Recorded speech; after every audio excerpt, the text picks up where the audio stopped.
ஞானானந்தமயம் தேவம் நிர்மலஸ்படிகாகிருதிம் ஆதாரம் சர்வ வித்யானாம் ஹயக்ரீவம் உபாஸ்மகே. நெக்ஸ்ட் ஜென் டிவி நேயர்களுக்கு அஸ்ட்ரோ கேஎஸ் ஐயங்காரின் பணிவான நமஸ்காரங்கள். வக்ர குரு பெயர்ச்சி.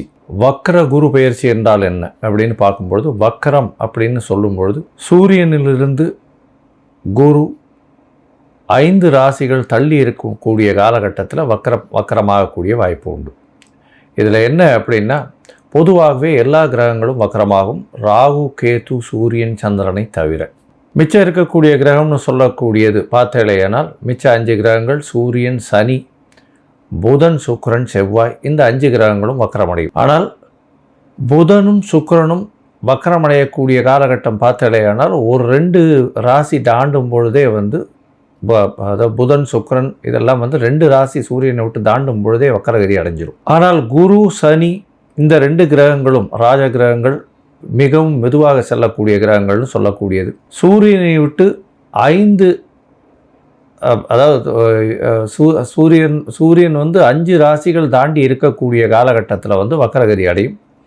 அதற்கு பிறகு 9வது ராசியில் வக்கர நிவர்த்தி அடையும். பொதுவாகவே அப்படி பார்க்கும்பொழுது பார்த்தோம்னா, இந்த வருஷம் புரட்டாசி மாதம், குரோதி வருஷம் புரட்டாசி மாதம் 29ஆம் தேதி செவ்வாய்க்கிழமை அன்னைக்கு, அதாவது 15/10/2024 அன்னைக்கு வக்கரகதி குரு பகவான் அடைகிறார். சூரியனுடைய ஒளியை விட்டு ரொம்பவும் தூரம் போகிற மாதிரி இருக்கும். அது தவிர பார்த்தீங்கன்னா, உங்களுடைய பொதுவாகவே குரு பகவான் வக்கர நிவர்த்தி பெறுறது அப்படின்னு பார்க்கும்பொழுது தை மாதம் 29ஆம் தேதி, அதாவது 11/2/2025 அந்த காலகட்டத்தில் வக்கர நிவர்த்தி அடைகிறார். சரி, குரு பகவானை பொறுத்தவரையிலும் அப்படின்னு பார்த்தாலேயானால் ஒரு ராசியை விட்டு அடுத்த ராசி போகிறதுக்கு கிட்டத்தட்ட 12லிருந்து 13 மாதம், கிட்டத்தட்ட 30-35 நாட்கள் ஒரு நட்சத்திர பாதத்தை அவர் கடப்பார். ஒரு நட்சத்திர பாதத்தை கடக்கணும்னா ஒரு கிட்டத்தட்ட பார்த்தோன்னா ஒரு 35லேருந்து 40 நாள் ஆகும்.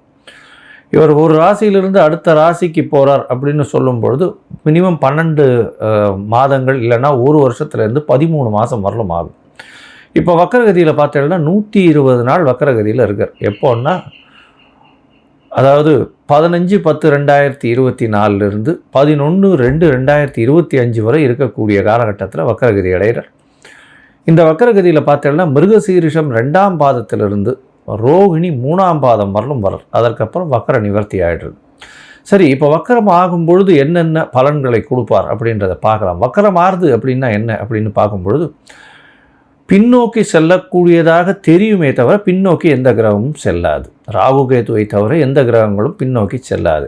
அதாவது சூரியனுக்கும் குருவுக்கும் உண்டான இடைவெளி அதிகமாக இருக்கக்கூடிய காலகட்டம். அதனால் பின்னோக்கி செல்வதை போல தெரியும். அதாவது 2 ட்ரெயின் பேரலாக போகும்போது ஒரு ட்ரெயினை விட நம்ம போயிட்டுருக்கிற ட்ரெயின் பின்னாடி போகிற மாதிரி இருக்கும். ரெண்டுமே ஈக்குவல் டிஸ்டன்ஸில் ஈக்குவல் ஸ்பீடில் அதனுடைய ஆர்பிட்லேயே போயின்னு இருக்கும். இப்போ பார்த்தோம்னா குரு பகவான் வக்கரகதி அடையும் போது என்ன ஆகும் அப்படின்னா, அவருக்கு உண்டான அந்த ஒரு தீட்சிண்யம் கொஞ்சம் கம்மியாகக்கூடிய வாய்ப்புகள் நிச்சயமாக உண்டு. அதன் மூலியமாக நல்ல, அதாவது சுபகிரகமான குரு பகவான், அதாவது அதீத சுபர்னு சொல்லக்கூடியவர், அதாவது கிரகங்களிலேயே முதல் சுபர்னு சொல்லக்கூடியவர் குரு பகவான். எந்த இடத்தில் இருந்தாலும் அவர் கெடுதலை செய்ய மாட்டார். அதனால் ஒன்று அவருடைய விஷயத்தை அவர் செய்ய வேண்டிய செய்வாரே தவிர அவருக்கு எதிர்வினையாக செய்ய தெரியாது, செய்யவும் மாட்டார். தவறான விஷயங்கள் செய்ய மாட்டார். அதனால தான் அவர் குரு பகவான் பேர் வச்சு குரு அப்படின்னு சொன்னாலே அது பெரிய ஏற்றத்தை கொடுக்கக்கூடியவர்.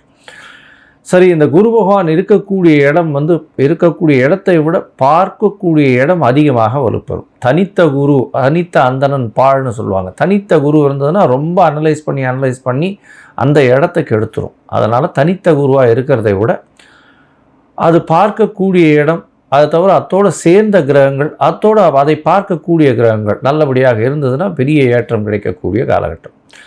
சரி, இப்போ வக்கர குருவாக இருக்கே, இப்போ எப்படி இருக்கும் அப்படின்னா, வக்கர குருவாக இருக்கும்பொழுது என்னென்ன சுப பலன்கள் கொடுக்கணுமோ அந்த சுப பலன்களை கொடுக்காமல் நிறுத்துவார். இதன் மூலியமாக சுபங்கள் வரக்கூடியது அப்படின்னு பார்க்கக்கூடிய காலகட்டத்தில் சிறு தடங்கள் ஏற்படக்கூடிய காலகட்டமாக அமையும்.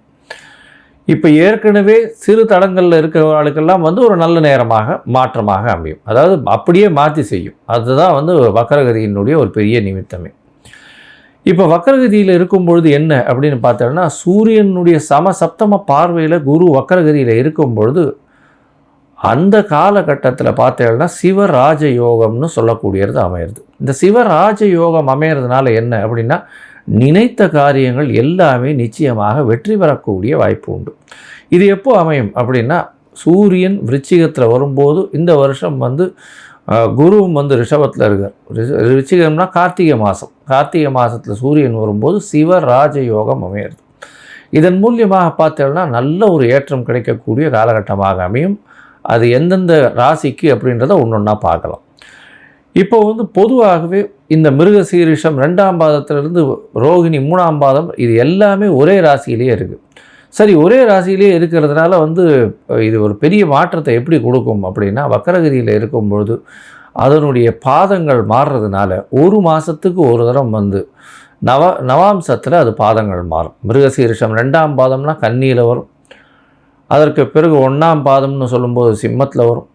அதற்கு பிறகு ரோகிணி 4ஆம் பாதம் அப்படின்னு சொல்லக்கூடியது கடகத்திலையும், 3ஆம் பாதம்னு சொல்லக்கூடியது மிதுனத்திலையும் வரும். ஸோ இதனால் என்ன ஆகும் அப்படின்னா, அந்த நவாம்சத்தில் இருக்கக்கூடிய இடத்த வச்சு அதனுடைய பலன்களும் மாறும், பார்வைகளும் மாறும். இதனால் என்ன ஆகும் அப்படின்னா, உங்களுக்கு வரக்கூடிய பிரச்சனைகள் ஒரு மாதமோ 1.5 மாதமோ தான் இருக்கக்கூடிய வாய்ப்பு இருக்கும். ஏன்னா கன்னியிலிருந்து சூரிய பகவான் புரட்டாசி 29ஆம் தேதினா 30ஆம் தேதிக்கு மேலே அவர் துலாத்துக்கு போடுவார்.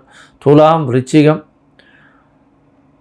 தனுசு இதுக்கு போகிறாருன்னு வச்சுக்கோங்க. மார்கழி முடிஞ்சு அதுக்கப்புறம் தை மாதம் 29 தேதி அப்படின்னும் போது மகர ராசிக்கு போய் 29 தேதிக்கு போகிறார்.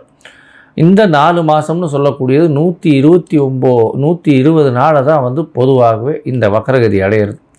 சரி, குரு அப்படின்னு சொல்லும்போது அவர் காரகத்துவம் அப்படின்னு சொல்லுவேனால் குரு பகவானுக்கு உண்டான காரகத்துவம் புத்திர காரகன். அவர் தன காரகன். அதை தவிர தொழிலுக்கு முக்கியமானவர். லாபத்தை ஈட்டி கொடுக்கணும் அப்படின்னா குரு தான் மிகவும் முக்கியமானவர். தொழிலில் மாற்றங்கள் வரணும் அப்படின்னா குரு மிகவும் முக்கியமானவர். அதனால் குரு வக்கரகதி அடையும் போது இந்த 4 ஏரியாவும் பாதிக்கப்படும். அதாவது புத்திர காரகத்துவமும், திருமணத்திற்கு பாக்கியத்தையும், அதை தவிர தன காரகத்துவமும், அதை தவிர பார்த்தீங்களேனால் அவருடைய தொழில் ஸ்தானத்தையும், அதை தவிர காரகம்னு சொல்லக்கூடியது லாபஸ்தானத்தையும் காரகத்தையும் சொல்கிறது.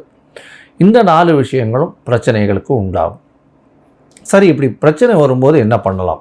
எளிய பரிகாரம் என்ன பண்ணலாம் அப்படின்னா, குரு பகவானுக்கு உண்டான தட்சிணாமூர்த்தியை போய் சேவிச்சுட்டு வர்றது. சரி, அதற்கப்புறம் அவருக்கு ஒரு மஞ்சள் கலர் வஸ்திரம் அங்கே போய் கொடுத்துட்டு வர்றது. அதை தவிர படிக்கக்கூடிய சிறார்கள், சின்ன குழந்தைங்க, படிக்கக்கூடிய மாணவர்கள் அவர்களுக்கு எழுது பொருட்கள் இல்லைன்னா அவர்களுக்கு உண்டான படிப்பு பொருட்கள் பொருட்களாக வாங்கி கொடுக்கறது, பைசாவாக கொடுக்காம. அதை தவிர பார்த்தீங்கன்னா மஞ்சள் வஸ்திரம் தானம் கொடுக்கறது. குருவுக்கு உண்டானது இந்த அரச மரம்னு சொல்லுவோம். இந்த அரச மரம் அப்படின்னு சொல்லக்கூடியதும் முல்லை செடி இல்லை கொடி அது சொல்கிறோம் இல்லையா, அது அருகில் இருக்கக்கூடிய கோவில்லையோ இல்லை முல்லை செடி கொடியெல்லாம் ஆற்றுலையே வைக்கக்கூடியதாக இருக்கலாம். இதெல்லாம் நல்ல ஏற்றத்தை கொடுக்கும். குரு பகவானுக்கு உண்டானது மூக்குக்கடலை தானமாக கொடுக்கறது. இல்லை சுண்டல் பண்ணிவிட்டு அது கோவிலில் கொடுத்து அதன் மூலியமாக அந்த பிரச்சனைகள் எதுவாக இருந்தாலும் எளிய பரிகாரத்தின் மூலியமாக, அதாவது சுண்டல் பண்ணி தட்சிணாமூர்த்திக்கு வியாழக்கிழமை பண்ணி கொடுக்கறதுனால நல்லது. இல்லையா, வியாழக்கிழமை அன்னைக்கு அதிகாலை எழுந்து, அதாவது 6லிருந்து 7, அதாவது 6 மணிக்கு சூரியனுடைய உதயம்னு சொன்னோமே. ஆனால் வியாழக்கிழமை அன்னைக்கு குரு ஹோரையாக இருக்கும். முதல் 1 மணி நேரம் அந்த ஹோரையில் நெய்யில் விளக்கு குரு பகவானுக்கு போடுறதன் மூலியமாக, தட்சிணாமூர்த்திக்கு போடுறதன் மூலியமாக உங்களுக்கு எந்தவித பிரச்சனைகளும் இல்லாமல் இருக்கும். இல்லைன்னா நீங்கள் படித்த ஆசிரியரை போய் வணங்கிட்டு வர்றது, அருகில் இருக்கக்கூடிய மடாதிபதிகள் இவர்களை போய் வணங்கிட்டு வர்றது, இதன் மூலியமாக உங்களுக்கு எந்த ஒரு பிரச்சனை வந்தாலும், அதாவது குரு வக்கரத்தின் மூலியமாக அது வக்கரம் பிரச்சனைகள் இல்லாமல் செல்லக்கூடும். அதுவும் பண்ண முடியல அப்படின்னா மிகவும் எளிய பரிகாரம் அப்படின்னு சொல்லக்கூடியது பார்த்தீங்களேயானால் காயத்ரி மந்திரம். இந்த காயத்ரி மந்திரம் அப்படின்னு சொல்லும் பொழுது குரு பகவானுக்கு உண்டான காயத்ரி மந்திரத்தை ஒரு நாளைக்கு 3 தடவையாவது ஜபிக்கிறதன் மூலியமாக இந்த காயத்ரி மந்திரம் ஒரு நல்ல ஏற்றத்தை கொடுத்து உங்களுக்கு மாற்றத்தை நிச்சயமாக கொடுக்கும். சரி, இப்போது ஒரு ராசியாக மேஷம் முதல் மீனம் வரை இந்த குரு வக்ர பெயர்ச்சி என்ன செய்யும் அப்படின்றத பார்க்கலாம். அதற்கு முன்னாடி என்னுடைய மொபைல் நம்பர் கீழே ஸ்க்ராலிங்கில் போயின்னு இருக்கும். உங்களுக்கு அஸ்ட்ராலாஜிக்கல் கன்சல்ட் தேவைப்பட்டதுன்னா எனக்கு ஃபோன் பண்ணுங்க. உங்களுடைய date, time, place of birth, உங்களுடைய பெயர், தாய் தகப்பனார் பெயர் கொடுத்து இல்லையானால் ஜாதகத்தை போட்டு சந்தி இருக்கான்னு முதல்ல பார்த்துட்டு, அதாவது நட்சத்திர சந்தி, பாத சந்தி, அதை தவிர லக்ன சந்தி ஏதாவது இருந்ததே ஆனால் அதற்கு பிறகு அதை கரெக்ஷன் பண்ணிவிட்டு அதற்கு அப்புறம் உங்களுடைய தசாபுக்தி அந்தரம் சூக்ஷ்மம் இன்றைய காலகட்டத்தில் இருக்கக்கூடிய கோச்சாரத்தின் வழியாக உங்களுக்கு என்ன பலன், எளிய பரிகாரம் என்ன அப்படின்றத சொல்கிறேன். இப்போது மேஷம் முதல் மீனம் வரை வக்ர குரு 2024 எப்படி இருக்குன்றதை பார்க்கலாம். விருச்சிகம், விசாகம், அனுஷம், கேட்டை இந்த 3 நட்சத்திரம் 9 பாதங்களை கொண்ட ராசி. ராசியின் அதிபதி அப்படின்னு சொல்லக்கூடியவர் செவ்வாய் பகவான். இந்த குரு பெயர்ச்சி, குரு வக்ர பெயர்ச்சி 120 நாட்கள் எப்படி இருக்குது அப்படின்றத பார்க்கலாம். 120 நாட்டில் பார்த்தேனால் 30 நாட்களாக வச்சுருந்தோமே. ஆனால் 15-10 15-11 வரலும், அதற்கு பிறகு 15-12 வரலும் உண்டான காலகட்டம் எப்படி இருக்குது அப்படின்றத முதல்ல பார்ப்போம். இந்த குரு பெயர்ச்சியில் பார்த்தேன்னா, குரு வக்கர பெயர்ச்சியில் பார்த்தேனால் உங்களுடைய ராசிக்கு சப்தமத்தில் குரு பகவான் இருக்கார், வக்ரகதி அடைகிறார். இதனால் என்ன ஆகும் அப்படின்னா, திருமணத்திற்கு பார்த்து கொண்டிருப்பவர்களுக்கு சிறு தடங்கல்கள் வரக்கூடிய வாய்ப்புகள் நிச்சயமாக உண்டு. தடங்கல்கள் எப்பொழுது வரும் அப்படின்னு பார்த்தேனால், உங்களுடைய ராசிக்கு குரு பகவான் ஜனவரி, அதாவது மார்கழி மாதம், அதாவது டிசம்பர் 15 ஜனவரி 15 வரலும் உண்டான காலகட்டத்தில் சிறு தடங்கள் வரும். அது தவிர புரட்டாசி மாதம், அதாவது புரட்டாசி கடைசியிலேருந்து 29ஆம் தேதியிலிருந்து ஐப்பசி கடைசி வரலும் உண்டான காலகட்டத்தில் சிறு பிரச்சனைகள் வரக்கூடிய வாய்ப்புகள் உண்டு. திருமணத்திற்கு யோகமான காலமாக சமசப்தமத்தில் குரு பகவான் இருந்தாலும் வக்கரகதி அடைகிறதுனால திருமணம் ஆகக்கூடிய ஜாதகம் வரும்பொழுது அதை தட்டி போகக்கூடிய வாய்ப்புகளும் நிச்சயமாக அதுக்கு ஒரு முடிவு எடுக்க முடியாத வாய்ப்புகளும் நிச்சயமாக உண்டு.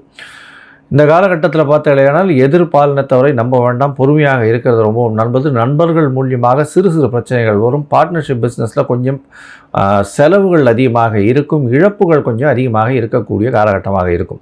உடல் நலத்தில் சற்று பின்னடைவு இருக்கக்கூடிய காலகட்டமாக அமைய போகிறது. அதுவும் பார்ட்னர்ஷிப் பிஸ்னஸில் பார்த்தீங்கன்னா 11ஆம் இடம், அதாவது கன்னி ராசியில் குரு பகவான் நவாம்சத்தில் இருக்கக்கூடிய காலகட்டம்னு சொல்கிறது 15-10 15-11 வரலும் இருக்கக்கூடிய காலகட்டம். இந்த காலகட்டத்தில் பார்த்தீங்கன்னா பார்ட்னர்ஷிப் பிஸ்னஸில் உங்களுடைய லாபங்கள் குறையக்கூடிய வாய்ப்பும் நஷ்டங்கள் வரக்கூடிய வாய்ப்பும் நிச்சயமாக உண்டு. ஏன்னா தனக்காரகனே வக்கரகதி அடையும் போது கண்டிப்பாக பணவரவிற்கு சற்று பஞ்சங்கள் இருக்கக்கூடிய காலகட்டம். உங்களுடைய ராசிக்கு பார்த்தலையானால் உடல்நிலையில் சற்று பிரச்சனைகள் ஏற்படக்கூடிய வாய்ப்புகள் நிச்சயமாக உண்டு. அதை தவிர மன அழுத்தம் கொஞ்சம் அதிகமாக இருக்கக்கூடிய காலகட்டமாக இருக்கும். குழந்தைகள் மூலியமாக சிறு தொல்லைகள் வரக்கூடிய வாய்ப்புகள் நிச்சயமாக உண்டு. உங்களுடைய ராசிக்கு பார்த்தலையானால் உங்களுடைய ராசிக்கு 3ஆம் இடத்தையும் குரு பகவான் பார்க்குறார். உங்களுடைய ராசிக்கு 11ஆம் இடத்தையும் குரு பகவான் பார்க்குறார். உங்களுடைய இளைய சகோதரர்கள் மூலியமாக சிறிய பிரச்சனைகள் வரக்கூடிய வாய்ப்புகள் உண்டு. அதை தவிர பார்த்தீங்கன்னா முயற்சிகளில் சிறு செட்பேக், பின்னடைவு ஏற்படக்கூடிய வாய்ப்புகள் உண்டு. இதெல்லாம் ஜனவரி 15 தேதிக்கு மேலே தை மாதம் பிறக்கும் பொழுது உங்களுக்கு இதெல்லாம் பெரிய மாற்றங்கள் ஏற்பட்டு பெரிய ஏற்றங்கள் இருக்கக்கூடிய காலகட்டமாக அமைய போகிறது. இந்த காலகட்டத்தில் பார்த்தேனால் உங்களுடைய ராசிக்கு, அதுவும் விருச்சிக ராசிக்காரர்களுக்கு அதாவது இந்த தை மாதத்திலிருந்து நல்ல ஒரு ஏற்றம் இருக்கும். தொழிலில் ஐப்பசி மாதத்தில் சிறு செட்பேக் இருக்கக்கூடிய வாய்ப்பு இருக்கும். அதற்கு பிறகு கார்த்திகை மாதத்தில் பார்த்தேனால், அதாவது நவம்பர் 15 தேதியிலிருந்து டிசம்பர் மாதம் வரலும் உண்டான காலகட்டத்தில் தொழிலில் நல்ல ஏற்றம் இருக்கும். சொந்த தொழில் பண்ணுறவாளுக்கு நல்ல ஒரு ஏற்றம் கிடைக்கக்கூடிய காலகட்டமாக அமைய போகிறது. இதன் மூலியமாக பார்த்தலையானால் உங்களுக்கு நல்ல வருமானம் கிடைக்கும். இருந்தாலும் அதீத லாபம் வராது. லாபத்தில் சற்று பின்னடைவு இருக்கக்கூடிய வாய்ப்பு உண்டு. உங்களுடைய ராசிக்கு பார்த்தலையானால் டிசம்பர் 15 ஜனவரி 15 வரலும் உண்டான காலகட்டத்தில் வெளியூர் வெளிமாநிலம் படிக்கிறதுக்கு போகணுன்னு பார்த்துட்டு இருக்கவாளுக்கு கண்டிப்பாக கிடைக்கக்கூடிய வாய்ப்புகள் உண்டு. போட்டித் தேர்வில் சற்று பின்னடைவு ஏற்படக்கூடிய வாய்ப்புகள் நிச்சயமாக இருக்கும். கணவன் மனைவிக்குள்ளே கொஞ்சம் பிரச்சனைகள், பூசல்கள் இருக்கக்கூடிய வாய்ப்புகள் உண்டு. புதிய வீடு வாகனம் வாங்கக்கூடிய வாய்ப்புகள் நிச்சயமாக இருக்கும். இருந்தாலும் அதற்காக புதிய கடன் ஏற்படக்கூடிய வாய்ப்புகள் கண்டிப்பாக உண்டு. இந்த குரு பெயர்ச்சி, அதாவது வக்கர குரு பெயர்ச்சி ஒரு பெரிய ஏற்றத்தை கொடுக்காவிட்டாலும் சிறு பிரச்சனைகளை கொடுத்து அதற்கு பிறகு ஜனவரிக்கு மேலே நல்ல ஒரு ஏற்றத்தை கொடுக்கக்கூடிய காலகட்டமாக அமைய போகிறது. நீங்கள் வந்து சிவகங்கைக்கு பக்கத்தில் இருக்கக்கூடிய பட்டமங்கலம் அப்படின்ற ஊரில் தட்சிணாமூர்த்தி கோவிலில் போய் சேவிச்சுட்டு வாங்க. இந்த விருச்சிக ராசிக்காரர்களுக்கு இதை போய் பண்ணிட்டு வர்றதன் மூலியமாகவும் அருகில் இருக்கக்கூடிய தட்சிணாமூர்த்தி கோவிலில் வந்து ஒரு மஞ்சள் நிற வஸ்திரம் தானமாக கொடுக்கறதன் மூலியமாகவும் உங்களுக்கு வரக்கூடிய பிரச்சனையும் வந்த பிரச்சனையும் கண்டிப்பாக நிச்சயமாக விலகும். இந்த காலகட்டமான வக்கர குரு பயிற்சியில் பார்த்தாலேயானால் தடங்கல்கள் கல்யாணத்துக்கு வரும். அதாவது கல்யாணம் பண்ணக்கூடிய காலகட்டத்தில் தடங்கள் ஜாதகத்தில் பிரச்சனைகள் வரும். திருமண தடங்கல்கள் கொஞ்சம் வரும். கொஞ்சம் பொறுமையாக இருக்கிறது நல்லது. அதை தவிர முயற்சிகள் எது எடுத்தாலும் அதில் வந்து பின்னடைவு இருக்கக்கூடிய வாய்ப்பு உண்டு. இளைய சகோதரர் மூலியமாக சிறு சிறு தொல்லைகள் வரக்கூடிய வாய்ப்புகள் நிச்சயமாக இருக்கும். தொழிலில் வந்து லாபங்கள் கம்மியாகக்கூடிய வாய்ப்புகள் நிச்சயமாக இருக்கும். பொறுமையாக இந்த காலகட்டத்தை கடப்பது ஜனவரி 2025 வரலும் இருக்கக்கூடிய காலகட்டத்தை கடக்கிறது நல்லது. அதற்கப்புறம் பார்த்தாலேயானால் பிப்ரவரி மாதம் ஜனவரி 15ஆம் தேதிக்கு மேலே தை மாதம் பிறந்ததுக்கு அப்புறத்துலேருந்து உங்களுக்கு ஒரு நல்ல ஏற்றத்தை கொடுக்கக்கூடிய காலமாக அமைய போகிறது. லோகா சமஸ்தா சுகினோ பவந்து. நன்றி, நமஸ்காரம்.